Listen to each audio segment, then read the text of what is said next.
Bienvenue à tous chez Thérapie Capsule, la chaîne qui vous veut du bien.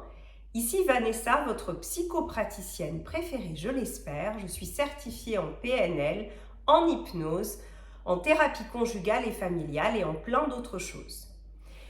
Aujourd'hui, nous allons parler d'un sujet, je pense, vraiment intéressant, vraiment un peu polémique des fois.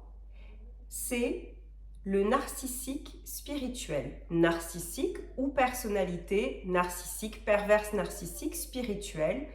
Quelles sont leurs particularités et en quoi l'abus qu'ils vont engendrer est un abus dont il est particulièrement difficile de se défaire. Alors il faut savoir de façon liminaire que toutes les personnalités narcissiques, c'est un continuum le narcissisme. Il y a le narcissisme, la perversion narcissisme et beaucoup plus loin, il y a la psychopathie ou la sociopathie.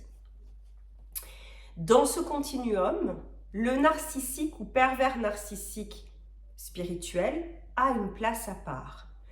Toutes les personnalités narcissiques ont besoin de lumière, de pouvoir, de gratification, de domination, et elles vont chercher dans la société des fonctions qui leur permettent ça. Elles vont chercher des fonctions de pouvoir, mais pas seulement. Dans le domaine spirituel, que ce soit être un prêtre, avoir des responsabilités dans une communauté religieuse, être un professeur de yoga, avoir des responsabilités dans une communauté qui n'est pas religieuse mais spirituelle, être un psychothérapeute éventuellement, ce genre de choses, ce genre de fonctions les attire beaucoup. Tout simplement parce que ces personnalités doivent, tout au moins au début de la relation, porter un masque efficace qui va leur permettre de conquérir la confiance de l'autre et de faire en sorte que cet autre progressivement abaisse son seuil de prudence et les laisse rentrer dans le monde intérieur, et finalement la pensée du narcissique va venir se substituer à votre pensée. Mais avant ça, il faut qu'ils vous mettent absolument en confiance. Et ça, c'est quelque chose d'assez difficile. C'est quelque chose qui nécessite des efforts. Ces personnes-là n'aiment pas porter un masque. Parce que pendant qu'ils portent le masque, ils ne peuvent pas attaquer, ils ne peuvent pas dévaloriser, ils sont obligés d'être très attentifs à ce qu'ils font. Et la confiance de l'autre, c'est quelque chose qui se gagne, c'est quelque chose de difficile.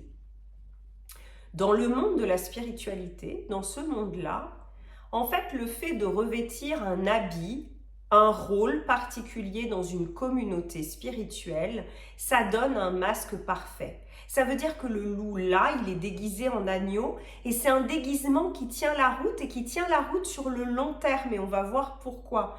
Donc ça veut dire que ces personnes-là, vous connaissez l'adage, le proverbe qui dit « l'habit ne fait pas le moine », en réalité, dans la conscience collective, le fait d'avoir un habit, le fait d'avoir un rôle, le fait d'avoir un titre, un diplôme, une responsabilité dans une communauté, ça donne quelque part un habit qui fait le moine, c'est-à-dire que les gens vont beaucoup moins se méfier. On ne va pas imaginer qu'un homme ou une femme de Dieu, par exemple, puisse nourrir des pensées négatives, égoïstes et puisse vouloir dominer les autres, bien au contraire.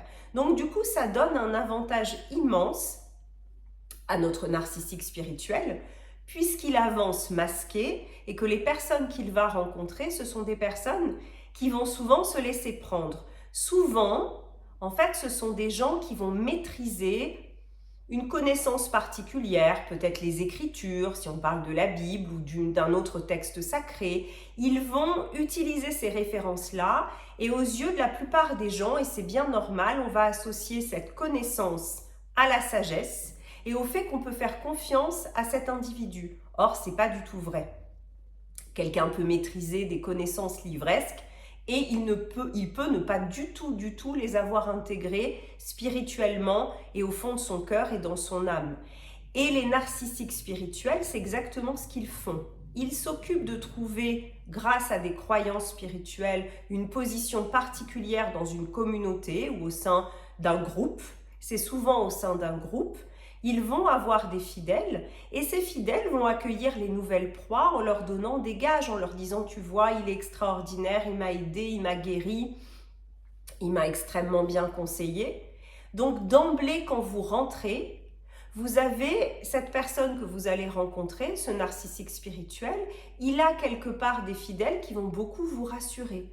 C'est quelqu'un qui au départ va se targuer de connaître un certain nombre de choses. Il va vous mettre sur un piédestal au début en vous disant qu'il a repéré chez vous une ferveur spirituelle rare, des qualités de cœur, ce genre de choses. Et nous, êtres humains normalement constitués, on est très sensibles à ça et c'est bien normal.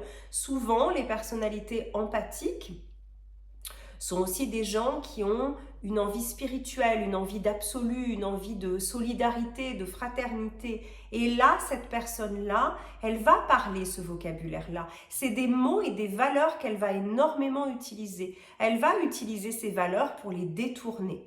Simplement, bien malin qui s'y retrouve, puisqu'elle va citer les Écritures, puisqu'elle va se donner une apparence de respectabilité, puisque la période du love bombing va achever de vous convaincre que c'est quelqu'un de bien. C'est peut-être quelqu'un qui, dans un premier temps, va sembler vous aider, vous conseiller, être proche, mais c'est aussi quelqu'un qui va utiliser une communication perverse. C'est Robert Neuberger qui en parle. C'est quelqu'un qui très rapidement va parler de façon obscure. Alors vous allez peut-être vous dire, c'est normal, des fois les textes religieux, les textes spirituels, c'est un petit peu compliqué, c'est normal, j'ai peut-être pas tout compris, je suis nouvellement initié.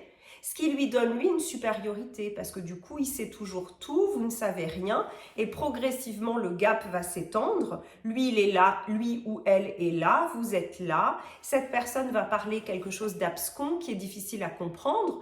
Donc, du coup, dès que vous allez commencer à poser des questions, à remettre en doute peut-être ce qu'il dit, à essayer de comprendre sans le remettre forcément en cause, il va vous ramener à votre ignorance, il va...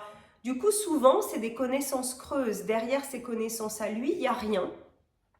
Mais à moins de très bien s'y connaître, à moins d'être versé en spiritualité, en philosophie, d'avoir fait peut-être des études là-dessus, d'avoir creusé, ce qu'on ne fait pas pour la plupart parce que, voilà, c'est quelque chose de particulier, il va faire illusion. Et à partir du moment où il va faire illusion, il va progressivement prendre le pouvoir, il va vous isoler, il va d'abord parler, il va des fois vous débaptiser, c'est quelqu'un qui peut décider d'utiliser un autre prénom pour vous, de vous dire finalement, tu vois, ce prénom ne correspond pas bien à ton essence profonde, cette autre appellation, ce serait mieux pour toi. Ce faisant, il prend un pouvoir quasi parental sur vous, puisque c'est les parents qui donnent le prénom. Ensuite, il va vous isoler de votre population habituelle, de vos amis habituels en disant, tu vois, ces gens-là, ils sont pas comme nous, ils sont vraiment du côté un peu obscur de la force, ils ne comprennent pas ce qu'on fait, ils vont t'entraîner vers des choses du monde matériel, ça n'est pas bon pour toi. Donc, vous allez progressivement quitter vos références, être isolé, vous retrouver face à lui ou elle ou face à un groupe et être totalement en vase clos. Et bien sûr, en vase clos, tous les abus sont possibles parce que vous retrouvant seul, il n'y a personne pour vous dire si c'est juste ou pas. Cette personne, elle a l'air de savoir des choses, d'avoir un savoir transcendantal quasi divin. Vous n'allez pas toujours comprendre ce qu'elle dit et pour cause, c'est fait exprès, elle utilise un vocabulaire inaccessible ou des références inaccessibles. Et puis progressivement, elle va vous demander des choses, elle va faire en sorte que vous abaissiez vos limites, elle va ne pas respecter certaines valeurs, toujours sous couvert de faire de vous un être nouveau. C'est ce qu'il y a souvent dans les courants spirituels, mais des courants spirituels positifs. Là, pour le coup, c'est pas positif. Et à quoi est-ce qu'on reconnaît un abus spirituel qui est un abus très profond ? Parce que ça veut dire que la personne qui est abusée dans sa spiritualité, elle est abusée dans ses ressources profondes, elle n'a plus d'endroit à l'intérieur d'elle où se réfugier. Ça veut dire que ça va teinter sa croyance en l'univers bienveillant, en Dieu, ça va couper sa relation spirituelle avec quelque chose de plus grand qu'elle. Donc l'abus est particulièrement grave. Et donc ça veut dire que ce gourou, entre guillemets spirituel, il va, tout en vous isolant, vous imposer des choses et vous faire croire, alors que c'est pour son intérêt à lui, qu'il agit au nom d'un principe supérieur, au nom de la communauté, pour l'intérêt de tous. En réalité, c'est que pour lui. Quand on va voir la plupart des gourous spirituels, ce sont des gens qui ont commis des abus sexuels, des abus de pouvoir, qui ont séparé les gens, qui les ont isolés, qui les ont appauvris, qui ont profité de l'argent et d'un certain nombre de choses. Et à quoi donc on reconnaît un abus spirituel ? à une guidance spirituelle authentique, tout simplement quand vous êtes face à un vrai maître, entre guillemets, maître au sens de quelqu'un qui vous conduit vers quelque chose de bien pour vous. C'est quelqu'un qui va toujours respecter votre autonomie. C'est quelqu'un qui va vous pousser à faire des recherches par vous-même, qui va pas vous donner la béquille, qui va pas vous donner des croyances comme ça ingurgitées. C'est quelqu'un qui va vous permettre de prendre du recul. C'est quelqu'un qui jamais prendra le pouvoir sur vous. C'est quelqu'un qui aura une position humble, une position de je sais que je ne sais pas et on va cheminer ensemble, on va réfléchir ensemble. Et c'est quelqu'un qui va reconnaître votre pouvoir à vous de décision sur vous-même, qui ne va jamais s'interposer dans votre relation avec Dieu, avec un principe supérieur, avec des valeurs. C'est quelqu'un au contraire qui va vous pousser à réfléchir par vous-même. Et ça, votre corps va vous l'indiquer. Quand on est victime d'un abus spirituel, qui est quelque chose de particulièrement grave, parce que la personne se trouve après totalement démunie, son rapport à Dieu, en une croyance en un univers positif est très affecté, et le gourou spirituel surtout, à partir du moment où on se révolte et on dit plus jamais, va vous faire croire qu'en fait vous péchez, que c'est pas contre lui que vous agissez mais contre Dieu. Il va monter toute la communauté contre vous s'il y a un groupe et vous allez vous retrouver plus ou moins persécutés parce que là c'est des champions de la campagne de dénigrement et du fait qu'ils ont des fidèles autour d'eux qui vont relayer leurs paroles, qui vont persécuter la personne qui s'en va en disant que cette personne elle est envahie par le monde matérialiste, etc. Bien sûr que c'est faux. Une personnalité authentiquement spirituelle n'est pas dans la vengeance, n'est pas dans la mesquinerie, n'est pas dans l'abus, ne profite pas, respecte profondément votre liberté. Et c'est le Bouddha qui disait à ses fidèles, qui disait « Ne me croyez pas sur parole, expérimentez ». Eh bien, je vous donne la même idée aujourd'hui. Allez voir par vous-même, lisez par vous-même, informez-vous. Ne remettez jamais votre pouvoir dans les mains de quelqu'un.